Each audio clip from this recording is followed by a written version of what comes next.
when I started my spiritual journey or my path towards awakening or enlightenment, I definitely fell into a lot of pitfalls myself. And one of those would have been spiritual bypassing. I did a lot of things to live in a spiritual state, but not actually access my human journey. But I wasn't actually aware of doing these things. I actually even wasn't aware of a term called spiritual bypassing. And it's for that reason that I'm making this video. And overall, when we talk about awakening, it's really awakening is the embodiment of our human journey. And it requires a path of honesty, presence, and a willingness to meet life where it is and meet ourselves where we are. It's not about escaping the pain of our humanity, but integrating it. And if enlightenment is really about seeing clearly and being able to do that, then spiritual bypassing is kind of like a fog that keeps us from seeing what's really there. What it does, it replaces like transformation or genuine transformation with more spiritual concepts or techniques or having positive attitude that makes us actually feel safe, but at the end of the day keeps us stuck from being who we truly are and connecting to our true self. So knowing how to spot spiritual bypassing then helps us stay aligned with our true path. It helps us stay aligned with understanding how our ego can play lots of tricks to help us feel like we're spiritual and connecting to ourselves, but we're actually not really doing that. Because doing that keeps us away from our authenticity and ensuring that we don't really connect to our truth. So often what we'll do to try to spiritual bypass is we try to avoid emotional pain by jumping to higher truths. So it might be, I feel really sad. I might say, but it is what it is, or everything happens for a reason. So in a sense, then when I'm just trying to sad, when I'm trying to say those words, I'm trying to avoid the pain. What if I just felt the pain? What if I didn't try to jump away from it? So that's really an important part, not just trying to go into our mind about it, just being, yeah, this is the pain that's there and that's okay. We often spiritual bypass by over-identifying with our spiritual self. And we do that like in a sense like we try to avoid vulnerability or responsibility. You might say, no, I'm a spiritual person, I wouldn't do those things, or I'm just a soul, I'm a spirit, I'm not a human at all. No, I don't have any desires, I don't have anything like that. So we disconnect, we go to the spiritual part, but not down to our emotional self and our physical self. And both of them are important when it comes to enlightenment. That's the embodiment together. Also, suppressing difficult emotions with spiritual practices also is part of spiritual bypassing.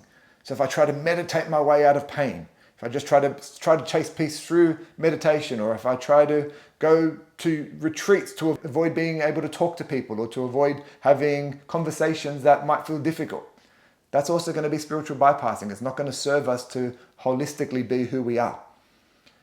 We can often also use spiritual concepts to justify unhealthy behaviors or avoid accountability. So we might say things that, you know what, I'm a spiritual person, so it's okay that I did that. No, I'm allowed to speak to you that way because I'm doing it for a higher purpose. So that's not necessarily the truth. Anything that takes us away from the truth of who we are or what's our inner truth, and speaking that is also going to be bypassing. Another issue with bypassing is when we mistake emotional numbness or shut down our emotions and we think that's peace. I know I was a master of that. I didn't actually realize I was doing that. I generally had numbness. I thought, oh, this is what enlightenment feels like. But it actually wasn't. It was me shutting down my emotions that gave me that peace. True peace came when I was able to have peace with my emotions. Also avoiding shadow work, avoiding understanding the nitty-gritty bad parts of us. That sort of stuff, really, if we avoid that stuff, then we're bypassing ourselves and we're bypassing ourselves spiritually. So our job is, part of awakening and enlightenment, is about how do I understand those things? How do I embody and then put together and integrate those parts of me rather than try to just pretend they're not there? Also, misusing non-attachment by saying, you know what, I'm not going to attach to anything. So a spiritual person doesn't attach, so I'm not going to attach to anything.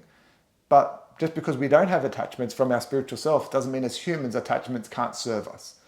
So in a sense, and we do it from too much of our mind. We do a conditioned, egoic way of non-attachment rather than, no, I don't feel attached, and because I don't feel attached, I can attach. That's really how it works. If we don't need it, we're okay to have it. It's when we need it that creates the problem. Pretending I don't need it and trying to deny it really isn't enlightenment, and it really is bypassing. The other one that sort of gets me, and I see it a lot, is falling into the love and light path, or the love and light trap. So it's kind of like everything's love and light, everything's love and light, everything's love and light. There's no pain, no issues, everything's just love and light. And while that's kind of true, it's not really understanding that the pain is there, that it can be painful, that it can be dark and heavy. Because to have love and light, there has to be some level of hate and dark. They're both there. You can't have one without the other. So when we can say, yes, love and light's there, but so is dark and heaviness and hate. They're both there. We need those to integrate. Because without that, it's not going to actually be true spirituality or true awakening. So we also can have a tendency, and I know I did this, to over-intellectualize spirituality to stay in the mind instead of feeling. So for me, I was like, yes, I'm aware of that, I'm aware of that, I'm aware of that. But I really wasn't aware of my feelings. And getting back into those feelings, getting back into the deep embodiment is really what got me out of that spiritual bypassing. We can also use spirituality to escape daily responsibilities or disciplined or grounded action. So we might say, well, I'm just going to see what happens because the spiritual, everything's going to happen by itself. I don't have to do anything. It's kind of like not taking responsibility for our own life. Part of spirituality is knowing when to act rather than just waiting for the universe to deliver things. So it isn't just about eliminating our mind, it's about utilizing its tools and uses, but also knowing when to respond to our intuition. Also, if we believe we're above our ego or free from our humanity, then that's definitely going to be spiritual bypassing. Because being awakened isn't about being above any of those things. It's about integrating those things and being aware you're just not those things, but those things do exist. So overall, if you want to become more awakened or more enlightened, it's really important to be aware of the pitfalls of spiritual bypassing. And the way you can do that is by recognizing that awakening requires emotional integration. And the true self includes your full humanity. So bypassing keeps you in an illusion rather than the clarity. So when you're your true self, you don't need to bypass, you're just able to see it. And you can't heal what you won't feel. So you can't heal those things, you can't get back to your state of truth unless you're willing to feel them out. Bypassing really blocks authentic freedom and reinforces your conditioning. And it also creates spiritual fragmentation instead of integration. So what real spiritual growth looks like instead really is being able to feel your emotions fully and honestly. It's about taking accountability for your behaviors. It's about integrating our shadows and loving the parts of you that are wounded, loving the parts of you that are dark, loving the parts of you that hurt. It's loving all of you. It's also remaining grounded while exploring the higher consciousness. It's about being here and there, being human and spirit, both of them. We also want to use spirituality to deepen our presence, not to avoid our pain, and return to the truth of not perfection.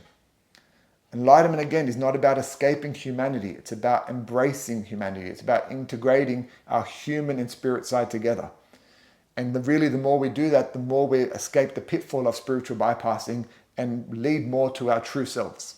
And overall, that's what we want, a deeper and deeper connection to our truth.